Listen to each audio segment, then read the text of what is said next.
Hey, what is up everyone? Professor Danny and Alex. In this Jiu-Jitsu video, we're going to be looking at the fundamentals, the basics of choking techniques using the opponent's collar. So check it out.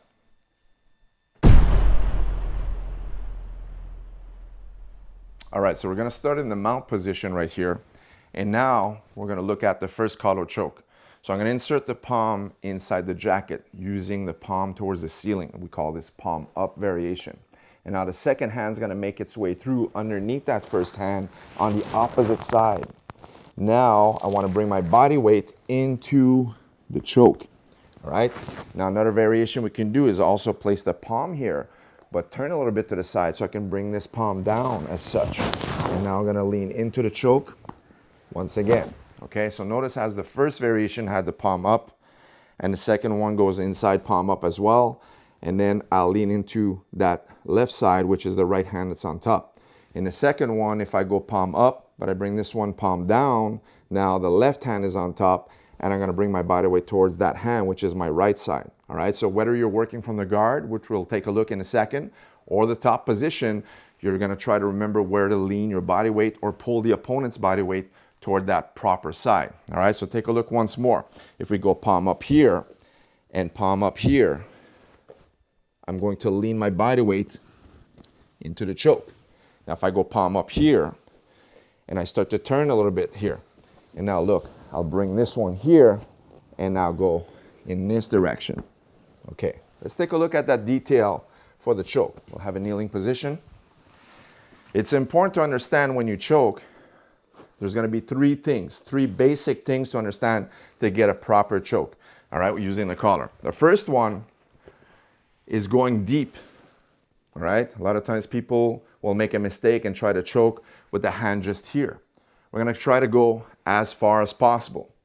Of course, if we're working here freely or from the guard, we have a lot more motion, a lot more range we can go. On the mat, in the mount position, you're not going to be able to go behind the neck, but you're going to go as deep as possible. Now, the second thing is also bringing your palm towards the ceiling. That puts the edge of your wrist against the neck. All right, I don't want to have the flat portion here. Doesn't mean it's not going to be effective. It's just you're going to create a lot more pressure if you're going to bring the edge of your wrist against his neck. All right, that's what we always refer to palm up or palm down, not palm facing vertical like this. Always turn it like this. All right, so first one, go deep. Second thing, try to make sure that your wrist, okay, is against the neck. And then last but not least, once you have your grips, is going to be to pull the opponent towards you.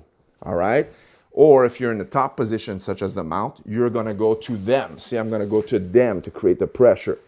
Once I squeeze everything, I imagine I want to touch my rib cage using my elbows and my triceps. Everything is snug. All right, let's take a look once again from the mount.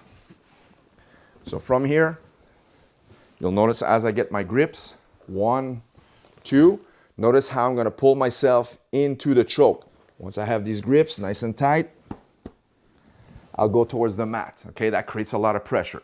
Now, sometimes when you're working your chokes, such as maybe here, now he might roll you over. He might bridge me sideways. And now I land up here. Now you can just adjust and finalize your choke. Okay, let's take a look a little bit more from the guard position. So in the guard, we have the same chokes. So the first one, palm up, and inserting the second one underneath and creating that pressure. We can go palm up, and now from here, look, I'll bring my hand inside the jacket, and I'm going to punch him sideways to loop around, end up with the second variation. On the opposite side, palm up, and pull him in. Or second variation, palm up, go behind the neck. Sometimes they're very close. So you just hold here with your thumb, and now you punch in this direction. So that way there you have space to loop and finalize that choke, okay? Another variation we can do from the bottom as well is sometimes if his arms are on you, you're gonna just swim your hands here to post on the mat. And look, I can hook his arm here, all right? And now I open the collar and grab here. And now same thing, if his head was tight, I go thumb inside the jacket, punch him away, and from here into the choke. All right, look again. 1, Wrap his arm, tighten the armpit, get a nice grip on the collar. Sometimes if his head is away and you're not able to reach behind the neck, now what you're gonna do is just shrimp your hips here, relock your guard, and look, just catch 5 fingers on the top, and now make sure you bring the elbow tight, all right, because now you created some space. You wanna close the space here and finalize the choke. So let's make a quick review here. If you're in the mount position or the guard position, you're gonna go first hand inside the collar, second one goes underneath, and then you'll pull yourself into the choke if you're on the top, or pull the opponent towards you if you're on the bottom. Now the second variation, you go palm up. Now you're gonna go palm down on the opposite side. You're gonna pull yourself towards that top hand if you're in the top, such as the mount, or pull the opponent towards you if you're in the guard. And we also looked at a variation where you're hooking the arm. And now from here, sometimes the head is away, 5 fingers on the outside, elbow in, so you can collar choke from there. Also, if he's snug against your chest, just hold him there for a second by inserting your thumb inside his jacket behind his neck, and then you loop your elbow around and you're back to that framing choke once again. We call this the overhook head control into the collar choke. All right, guys, hope you enjoyed our video. BJJ Basics on the collar choking techniques. Leave us a like, make sure to subscribe, and we'll see you in the next video. Take care.